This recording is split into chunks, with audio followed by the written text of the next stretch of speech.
blog आजको blog चाहिँ सुरुवात हुँदैछ घर बाहिरबाट अनि हल्का जाडो छ यस्तै छ है पारा यस्तै छ जाडो मौसममा उठ्नुपर्छ जहिले जहिले अब कामको बेलामा चाहिँ जहिले पानीसँग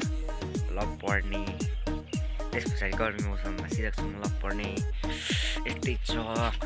अनि त्यस पछाडि ठिकै छु म पनि हजुरहरू पनि सन्चै हुनुहुन्छ होला अनि अरू बेला जहिले क्यामेरा हल्लिराख्यो मैले त्यति नोटिस गरेँ अनि त्यति राम्रो पनि देखिरहेको थियो अनि अहिले चाहिँ हल्लिएको पनि छैन होइन ठिकै छ अनि आफू चाहिँ स्कुल जानु रेडी भइएको छ अब जानुपर्छ खानासाना अघि पुगिसकेको छ अब खाएर जानुपर्छ घर चाहिँ फुटेर यस्तो भएको छ है गाइस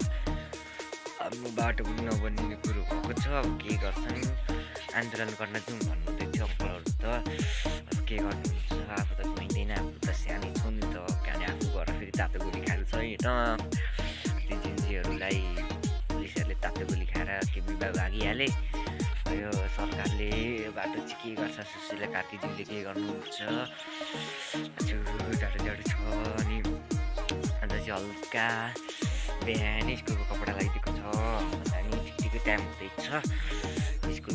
जानुपर्छ पढ्नुपर्छ ठुलो हुनुपर्छ नानी यस्तै हो पढाइमा चाहिँ अलिक त्यति ध्यान पनि जान्छ कि जाँदैन थाहा भएन हेर्नु न कपाल चाहिँ काट्नुपर्ने छ धेरै लामो भएको छ धेरै लामो भएको छ हेर्नु त कपाल काट्नुपर्ने छ कतिखेर अब भरे स्कुलबाट जानु पर्ला जस्तो छ बात भइन्छ कि भइँदैन जाडो जाडो छ है जाडो जाडो छ अनि यस्तै छ है यहाँ बनिँदैछ कहिले बनिसक्छ जाडो जाडो मौसम छ कतिखेर बनिसक्छ हजुरहरूलाई म बनेको देखाउँछु अनि हल्का जाडो छ